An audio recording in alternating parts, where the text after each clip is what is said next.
नींद सलाय राम राम कह प्राण को छोड़ा। हनुमत आगे कदम बढ़ाए पर्वत को है जाके देखे। ओ सिद्धि उनकी समझ न आए पर्वत को ही उठा के चल दिए। अयोध्यापुरी में पहुंचे आए भारत ने उनको राक्षस जाना। उठा धनुष दिए बाण चलाए राम राम कह गिर पड़े हैं।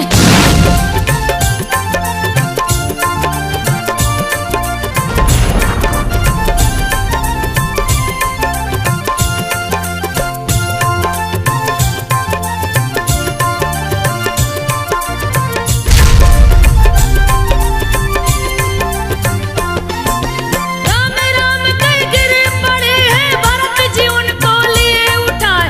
हनुमान जी सारी बातें श्री भरत को दिए बताए। सूर्य अस्त जो अगर हुआ तो लक्ष्मण देंगे प्राण गंवाए कह के भरत से विदा लिए हैं। दिए चरणों में शीश झुकाए जा पहुंचे हैं रामा दल में। तनक न देरी लगने पाए रामा दल में खुशी छा गई। वेद सुखेना औषधि पिला पी के लखन जी उठ बैठे हैं।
लग सुग्रीव को जाए, कुंभकर्ण के काक में देखा।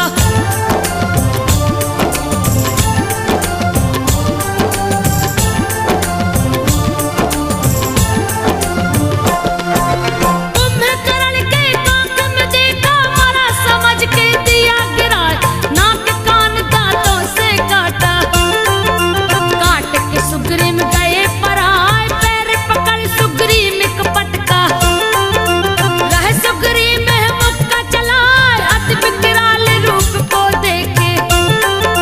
वानर भय से गए घबराए, कुंभकर्ण था आगे आगे।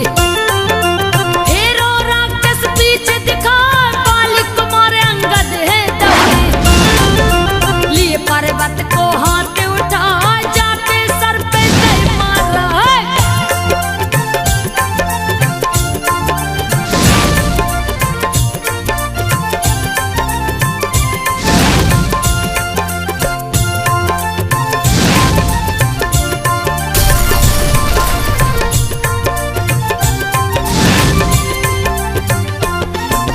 जाके सिर पे गए मारा है, कुंभकर्ण गए क्रोध में आए, हाथ में है त्रिशूल उठाया।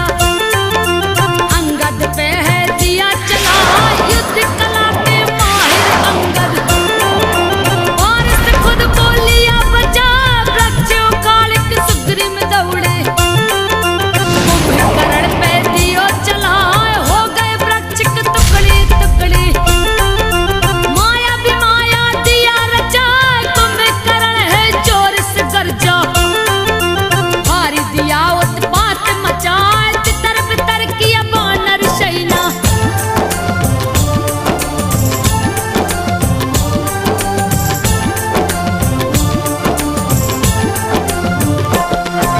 तितर बितर किया वानर सेना, राम राम सभी चिल्लाए। राम जी लेकर धनुष चले हैं, कुंभकर्ण के सामने आए, तुम ही को तो खोज रहा था।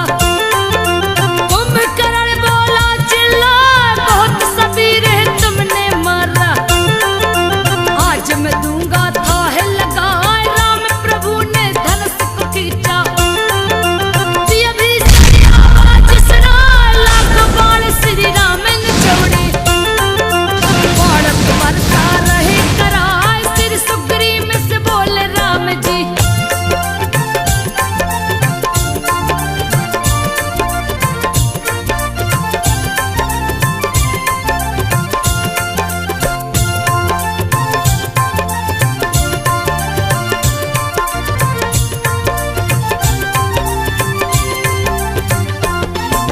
सिर सुग्रीव से बोले राम जी, रह लक्ष्मण को है समझाए।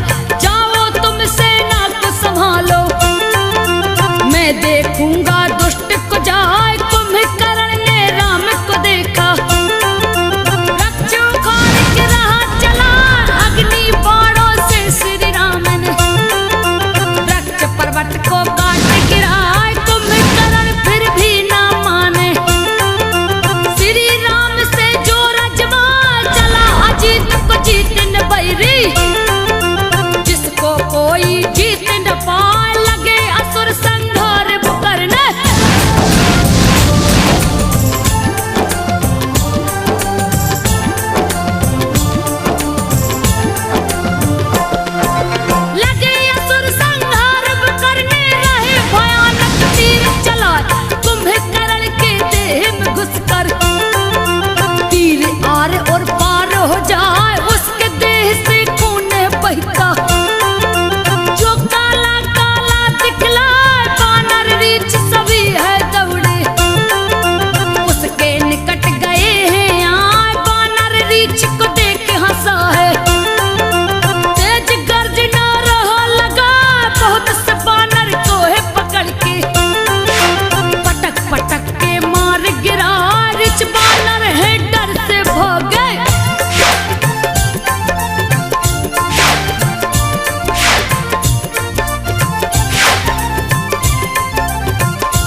मधु कहा मेघनाथ की पत्नी लगती, सुंदरता ना बरनी जा सोन के सिंहासन पे बैठी।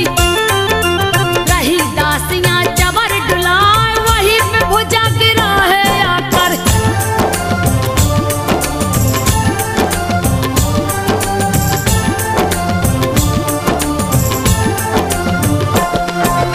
वहीं पे भुजा गिरा है आकर, देख सुलोचन गई घबराए, छोड़ के सिंहासन उठ बैठी। दायां भुजा फड़कती जा जो अशुभ के साथ चुप होगा, गिरे भुजा के पास में जा बिलक बिलक के रोने लगी है। मन में ना विश्वास हो पाए पति के बारे में सब जाने, उनको कोई मार न पाए नींद स्त्री भोजन को न छूबे। 12 बरस से छोड़ दिखा वही वीर मेघनाथ कुमार।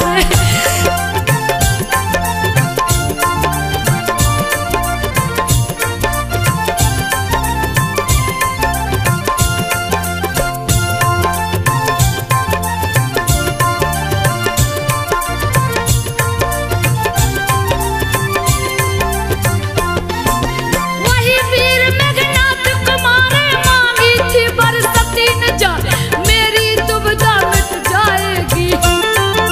भुजा अगर जो लिख दिखलाए हाथ बुसन कर फैल गया है। खड़िया लिया सखी से मगाए कटे भुजा को जा पकड़ाई।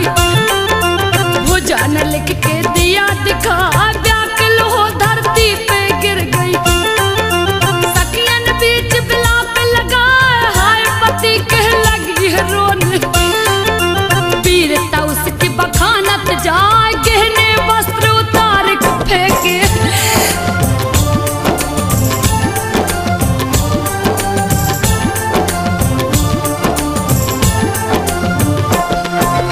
गहने वस्त्र उतार के फेंके, केस धुन के रही चिल्ला लगी सीख की आग में जलने। धरती पे बार बार गिर जाए हे पतिव्रते शोक छोड़ दो। चतुर सखी है रही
पत्नी।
पतिव्रता धर्म बता जैसे ही वो स्वर्ग को पहुंची।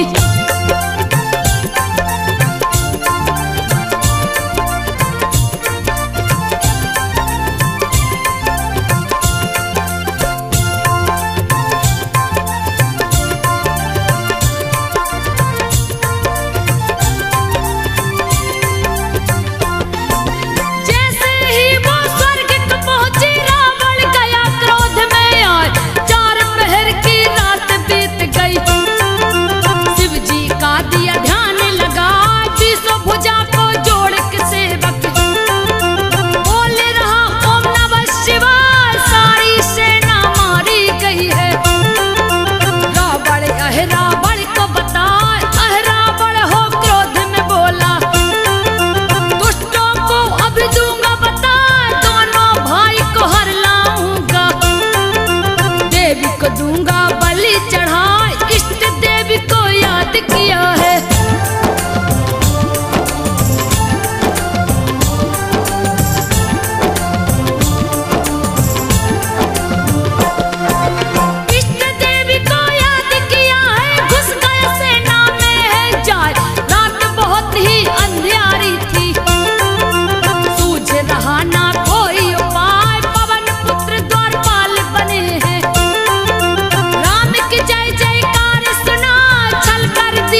धिक्कार